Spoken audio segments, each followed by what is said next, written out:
या व्हिडिओमध्ये आपण पाहणार आहोत आर्थिक यश मिळवण्यासाठी कोणकोणत्या गोष्टी आवश्यक आहेत असे मी 15 टप्पे निवडलेले आहेत। त्या 15 टप्प्यावर मी कसा आर्थिक यशस्वी झालो आहे हा व्हिडिओ बनवत आहे। तर यामध्ये पहिला जो टप्पा येतो आहे स्पष्ट ध्येय निश्चित करा। आपली उद्दिष्टे स्मार्ट पाहिजेत। स्मार्ट म्हणजे कसे? स्पेसिफिक, मेजरेबल, अचिवेबल, रिअलिस्टिक आणि टाइम बाउंड असावीत। त्याचं एक उदाहरण म्हणून मी एका वर्षात 5 लाख रुपये बचत करेन। तर हे काय झालं? एक उद्दिष्ट झालं। त्याच्यामध्ये काय आलं? विशिष्ट आणि मोजण्याजोगे ध्येय आहे। 5 लाखच आहेत एका वर्षामध्ये आहेत। मग यामुळे तुमचे प्रयत्न हे एका निश्चित दिशेने आणि सक्सेसच्या मार्गाने जातील। दुसरा आहे ध्येयाचे भाग पाडा आणि गणित समजून घ्या। म्हणजे काय? मोठ्या उद्दिष्टांना लहान टप्प्यामध्ये विभागा। उदाहरणार्थ जर तुम्हाला एका वर्षात 5 लाख रुपये कमवायचे, 5 लाख रुपये वाचवायचे, तर दर महिन्याला तुम्हाला किती वाचवावे लागतील त्यानुसार तुम्हाला कृती करावं लागेल। तर तुम्ही दर महिन्याला किती वाचवायचे 5 लाखाचे, तर एका महिन्याला किती येतात, मग एका महिन्याला किती येतात तर एका दिवसाला किती येतात पाहायचे। मग ते पैसे असे मोजके पैशामध्ये येतात। मग आपल्याला ते त्यावेळेस लक्षात येतं की आपण हे पैसे वाचू शकतो। तेव्हा हा 2 नंबरचा जो टप्पा आहे तो सक्सेस होतो। आता पाहू 3 नंबरचा, शिक्षण व कौशल्य वाढवा। नवीन कौशल्य शिकणे आणि ज्ञान मिळवणे ही यशस्वी होण्याची गुरुकिल्ली आहे। त्याचं उदाहरण काय? व्यवसाय, गुंतवणूक किंवा डिजिटल कौशल्य शिकून स्वतःची क्षमता वाढवा। आता शिक्षण घेण्यासाठी वेगवेगळे पर्याय आहेत त्याच्यामध्ये, आणि कौशल्य वाढवण्यामध्ये पण खूप मोठे वेगवेगळे पर्याय आहेत। याचा एक सेपरेट आपला व्हिडिओ पण होऊ शकतो। पण व्यवसायाची माहिती घ्यावी लागते, गुंतवणूक कराने त्याच्या अगोदर माहिती घ्यावी लागते। त्याच्यामध्ये आपल्याला शिक्षण हे परिपक्व झालेलं पाहिजे। आता पाहूया चौथा टप्पा जो आहे तो दररोज नियमितपणे मेहनत घेणे अत्यंत महत्त्वाचे आहे। उदाहरणार्थ तुमचे उद्दिष्ट पूर्ण करण्यासाठी रोज 1 तास दिला तर त्याचा परिणाम दिसून येईल। जर तुम्ही रोज 5 मिनिटं द्यायचे म्हणता, ज्यावेळेस टाइम नाही त्यावेळेस 5 मिनिटं का होईना, पण ज्यावेळेस टाइम आहे त्यावेळेस कमीत कमी एखादा तास तरी द्यायला पाहिजे। 5वी गोष्ट आहे कार्यक्षमता वाढवा। तुमची मेहनत योग्य ठिकाणी आणि योग्य पद्धतीने खर्च करा।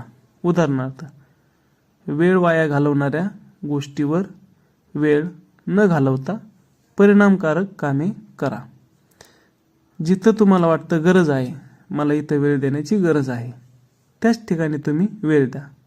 अन्यथा अशा ठिकाणी वेळ तुमचाही घालू नका, म्हणजे तुमची ही कार्यक्षमता वाढते।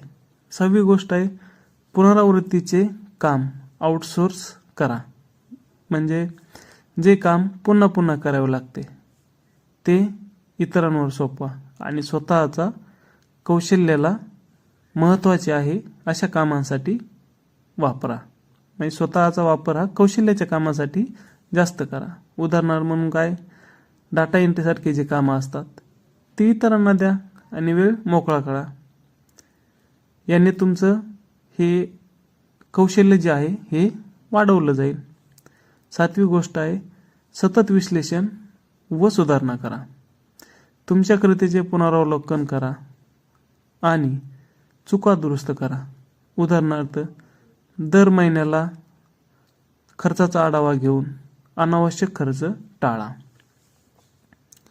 म्हणजे काय होतं? अनावश्यक खर्च जर टाळला गेला तर ती आपली बचत होऊन आपलं जे ध्येय आहे ते परिपूर्ण होतं। आपल्या उत्पन्नाच्या खाली खर्च करा। म्हणजे कमाईपेक्षा खर्च आपला हा कमी पाहिजे। कमाईपेक्षा कमी खर्च करणे ही एक शिस्त आहे आणि ती पण मोठी शिस्त आहे। उदाहरणार्थ काय? फालतू खर्च टाळा आणि बचत वाढवा। कुणी म्हणलं चहा पाज, 10 जण आले चहा पाजा, म्हणजे खर्च झाला। आपण तो टाळू शकतो किंवा नाही टाळू शकत, आपण ती गोष्ट पाहायला पाहिजे आणि तिथं जे योग्य वाटतं ती करायला पाहिजे. 9 आहे बचत गुंतवणुकीसाठी ठेवा. बचत ही केवळ सुरक्षित ठेवण्यासाठी नसते, तर ती गुंतवणुकीसाठी पण आपण वापरू शकतो. ते प्रत्येकाच्या किती प्रकारची तो जोखीम उठवू शकतो ते त्या गोष्टीवर डिपेंड राहिलं. मग तुम्ही गुंतवणूक करण्यासाठी कुठं करू शकता? म्युच्युअल फंड, शेअर बाजार किंवा जी काही रिअल इस्टेटची मालमत्ता असते, घर घेणं, शेत घेणं, काही दुसरं एखादा व्यवसाय सुरू करणं, याला म्हणतात गुंतवणूक करणं. शहाणपणाने गुंतवणूक करा. गुंतवणूक करण्याआधी पूर्ण संशोधन करा आणि योग्य ठिकाणी पैसे लावा. उदाहरणार्थ, जोखीम आणि परतावा याचे संतुलन समजून गुंतवणूक करा. मुख्य व्यवसायात परत गुंतवा. तुमचा जो मुख्य व्यवसाय आहे, तुमच्या व्यवसायातून मिळालेल्या नफ्याचा काही भाग पुन्हा तुमचा मुख्य व्यवसाय जो असेल त्यामध्येच गुंतवा. उदाहरण म्हणून नवीन उपकरणे खरेदी करा किंवा व्यवसाय विस्तारण्यासाठी गुंतवणूक करा. आता हे काय झालं, एखादे उपकरणाचं तुम्ही दुकान टाकलं तर त्याच्यातून येणारा नफा हा पुन्हा आणखी त्याच्यात काही नवीन तुम्हाला डेव्हलपमेंट करता येते का तुमच्या दुकानामध्ये, त्याच्यावर विचार करा आणि तुमचा व्यवसाय जो आहे तो विस्तारित करा. 12वी गोष्ट आहे, 12वा टप्पा जो म्हणतो आपण, यशस्वी मार्गदर्शक शोधा. हे खूप महत्त्वाचं आहे. तुमच्यापेक्षा पुढे असलेल्या व्यक्तीकडून शिकण्याचा प्रयत्न करा. अनुभवी व्यावसायिक किंवा आर्थिक सल्लागारांकडून मार्गदर्शन घ्या. आर्थिक सल्ला हा आर्थिक सल्लागाराकडून घेणं हे खूप महत्त्वाचं आहे.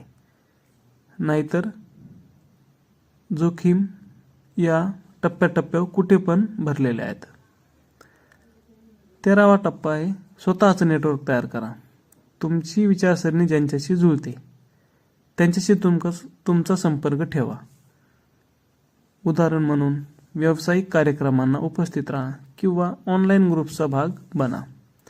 आता भरपूर प्रकारचे ग्रुप्स आहेत, प्रत्येक फील्डचे ग्रुप्स आहेत. मेडिकल फील्डचे, मग जे केमिस्ट ड्रगिस्ट असतील किंवा ड्रायव्हर असतील, शॉपकीपर म्हणजे प्रत्येक याचे शॉपकीपर असतील. आता किराणा प्रत्येकाचा आहे. जी युनियन संघटना जे म्हणतो ना, आता रिक्षा चालक संघटना आहे, तर रिक्षाच्या संघटनेमध्ये सर्वच ठरलेलं असतंय की नाही भाडं हे एवढंच घ्यायचं, इथून याच्यापर्यंत भाडं एवढं घ्यायला पाहिजे. असं त्याच्यामध्ये ज्याच्याशी तुमची विचारसरणी जुळती त्यांच्यासोबत तुम्ही कनेक्ट व्हायला पाहिजे. 14वा टप्पा विविधता आणा आणि संधी शोधा. तुमच्या आर्थिक स्रोतामध्ये विविधता आणा. उदाहरणार्थ, व्यवसायाबरोबरच फ्रीलान्सिंग, स्टॉक मार्केट किंवा रिअल इस्टेट सारख्या क्षेत्रामध्ये गुंतवणूक करा. तर याच्यामध्ये कसं, दुकानावरती आहे किंवा आपलं जे काही व्यवसाय आहे तिथं आहे, मोकळा वेळ आहे, थोडं निवांत आहे, रिलॅक्स आहे, त्यावेळेस freelancing, stock market, real estate यासारख्या गोष्टींमध्ये गुंतवणूक करण्यासाठी आपण विचार करू शकतो. आणि शेवटची गोष्ट आहे व्यवसाय विकून स्केल करा. व्यवसाय एक विशिष्ट टप्प्यावर पोहोचल्यावर योग्य संधी आल्यास तो विकण्याचा विचार करा आणि मोठ्या प्रकल्पावर लक्ष केंद्रित करा.